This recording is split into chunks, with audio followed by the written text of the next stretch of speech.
User ID ভুলে গেছি, এরকম পাপি বান্দাগুলো আমার সামনেই পড়ে। সেই ইউজার আইডি ভুলে যায়, পাসওয়ার্ড ভুলে যায়, পিন নাম্বার ভুলে যায়। পাসওয়ার্ড যদি খাতায় লিখে রাখে, খাতা হারায় যায়।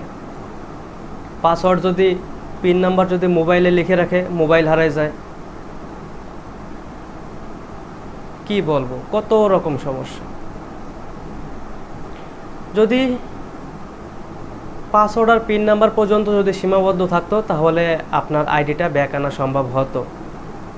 কিন্তু ইউজার আইডি ভুলে গেলে আপনি আইডির কথা ভুলে যান।